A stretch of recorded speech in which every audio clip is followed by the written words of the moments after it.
Hello, Western Civ 1 students. Well, I've been throwing around a term that I feel I need to spend a little time talking to you about now. I have been using the term medieval or Middle Ages quite a lot in the last few lectures, but I don't know that I ever actually properly explained to you what I mean by that term. The term Middle Ages came into being about 300 or so years ago as people reflected on the course of European history.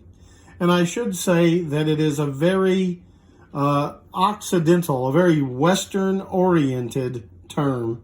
It does relate to Europe, especially Western and Central Europe. And although you will definitely hear people talk about China in the Middle Ages, India in the Middle Ages, they're always doing so from a European perspective. Well, most American civilization descends from Europe, so we picked that up from them too. So I just habitually talk about the Middle Ages. But what in the world does the term mean? Middle tells you it's between two things. What it is between is the great civilization of Greco-Roman antiquity, the Greeks and the Romans that I spent most of our school year talking to you about, are one side of what's in the middle. They're one of the slices of bread with the middle-aged jam in the middle. The other end, so you got the Greeks and the Romans of antiquity on one side. The other end is the coming of modernity, although some people will think of the Renaissance as being the end of the Middle Ages. When we talk about the Renaissance, which might actually be next year, I hope you're all back with me in the 2020-21 school year. And Lord knows, I know we're all hoping by now that we're back in a regular school scenario by then. This business of lockdown has been very unappealing in many ways to me, and I bet it largely has been to you too. But in any event, so we've got Greeks and Romans on one end in their glory days of antiquity. But then the Roman Empire in Western Europe fell apart. And we talked at some length about how it fell apart in the late 300s and the 400s AD. And incidentally, this is a map that I'm showing you here. Let me see if I can center that a little better for you. Here you can see Italy, see the boot of Italy. And you know that this is modern day France right here. And this over here is modern day Spain and Portugal down here. Here's Britain up here. And the, I guess that's kind of salmon colored area used to be the Western Roman Empire, right? But as things fell apart, you'll remember that you had German tribes. Here are the Visigoths. See the Visigothic kingdom down there in Spain. And their kingdom stretched up into the southern part of Gaul. And then this part of Gaul, the Burgundians, another German tribe. I don't know if I ever mentioned them.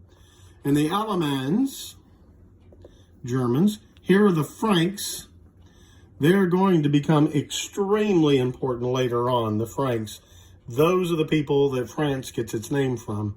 Although back in these days, they just controlled this little bit of very northern France and Belgium today. But they all took over these territories. Now, you'll notice that this says Western Roman Empire in the hash marks under Syagrius. And then you see down here, it says Western Roman Empire, and that says that it was initially loyal to the Western Roman Emperor, even after Romulus Augustulus had been overthrown in 476. There was a guy named Nepos who still claimed to be Western Roman Emperor. And you can see this little bit here of what's now Croatia. Back in those days, they called it Dalmatia. That's where the spotted dogs come from. Across the Adriatic Sea from Italy. This guy Nepos had the loyalty of local officials in these two regions, And he was for a time recognized as the Western Roman Emperor by the Eastern Roman Emperors. This guy up here temporarily, Syagrius, also was recognized at a different place and time by another Eastern Roman Emperor. So there were pockets where people still thought of themselves as Romans for quite some time, but they're pockets, right? Really Germanic kingdoms. Here is the king. Remember I told you about Odoacer, the German general who overthrew the last legitimate Western Roman Emperor, Romulus Augustulus, in 476 and made himself king of Italy. Well, those are complex stories there all, but you can see what used to be the Roman Empire is at this point entirely under the control of Germanic kingdoms with a few pockets here and there holding out for a brief time. If you could read the fine print, it tells you when the Germans got control of each of them. But it was just a matter of a few decades. So this is what begins the Middle Ages. The collapse of the Western Roman Empire as an entity and its replacement by Germanic kingdoms. Now also, though, remember when I say Germanic in quotes, I mean the ruling class. In Spain, in Gaul, in Italy, most people were not Germans, right? They were people who were Latin speakers. They spoke what was called vulgar Latin, common Latin. And the Germanic languages influenced their speech, but it never disappeared. And since they far outnumber the Germans, modern-day French, modern-day Italian, modern-day Spanish, modern-day Portuguese far outweighs the influence of Latin is what's behind them, right? There are words here and there that came in from these Germans, but they're really Latin if you let it cook for 1,500 years with all sorts of odd influences.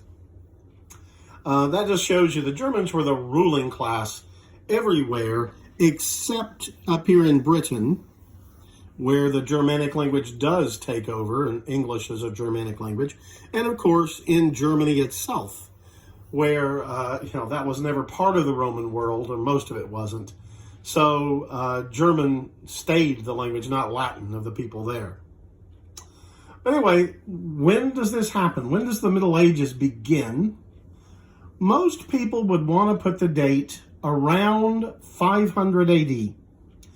Although a good case could be made for pushing it just a bit later to 600 AD for the reasons we talked about. These Germanic tribes, they wanted to be Roman-like, right? They wanted to live in Roman houses, and they wanted their children, if they were well off, to learn to speak and write Latin.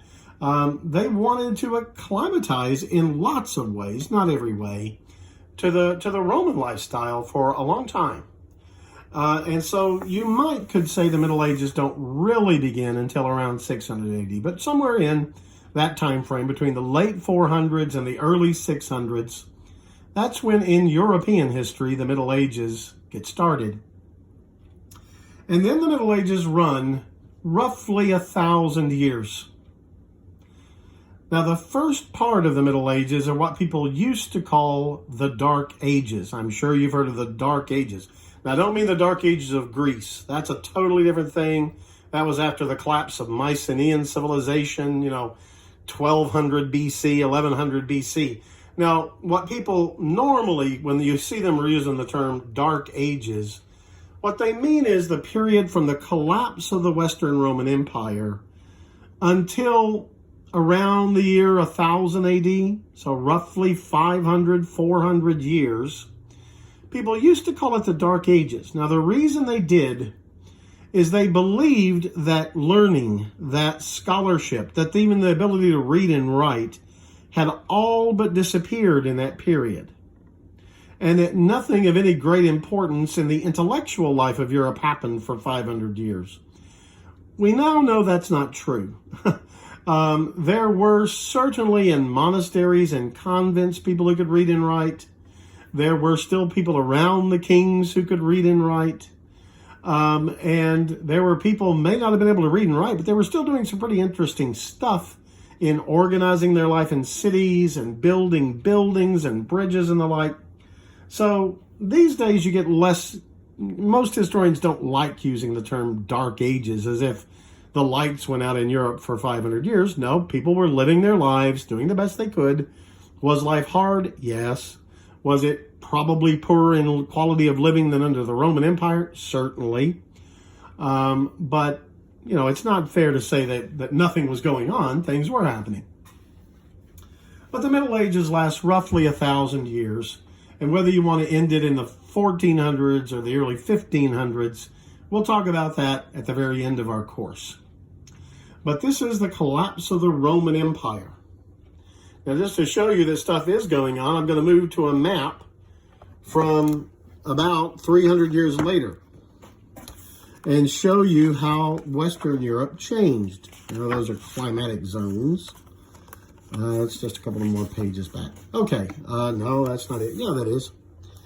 So here is Western Europe around the year 800. And what you'll see here, notice the color of the area here. This area right here, right on down to these are the Pyrenees Mountains that separate France and Spain. Better get a pen so you can see a little better. These are the Pyrenees Mountains right here that separate France and Spain. And these are the rivers that run down through the middle of Germany. That's the Rhine River right there. This is the Danube River right here. So the Rhine and Danube and bits of land on the other side in Germany. The Alps, as you know, run right in here. Here's Italy. Here's Rome. So you can see there that one Germanic kingdom, remember I told you how important the Franks would become? That's the Frankish Empire. And in the year 800, a new man is going to be made emperor in the city of Rome. Pope Leo is going to crown the ruler of the Franks, the king of the Franks, a guy named Carolus, or Carl, or Charles in English, and Charles in French. This guy Carl, or Carolus, or Charles, or Charles, he's called Charles the Great. Carolus Magnus in Latin. Carolus Magnus gets shortened in French to Charlemagne, or Charlemagne in English. In the year 800, Charlemagne is going to be crowned emperor of the Romans in the city of Rome, the year this map depicts. And he will reign over all this territory, a good chunk of Western Europe, as emperor. For another 14 years after that, he had ruled it as just the king of the Franks for 30 years before, and then as emperor. So you have a revival of the imperial office in the West in the year 800. And there will be a revival of other things too.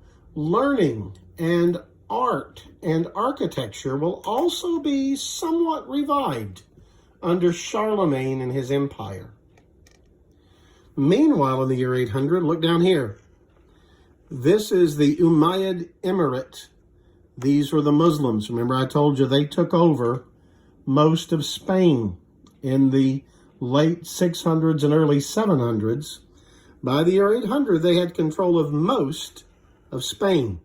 But there was one area up here, Galicia, and the Christian locals never submitted to the Muslims there. This would be the launching pad for fighting back and winning back control of Spain in the centuries to come. But I said centuries, and I mean on the order of 750 years. It took Christian forces that long to win back all of Spain from the Muslims. 750 years. Meanwhile, in the year 800, see this purple here? That's Rome right there, see it? By this time, the popes, the leaders of the Western Church, the bishops of Rome, who are called the popes ruled this land as kings, as absolute monarchs. They had hundreds of thousands of people under their rule as kings.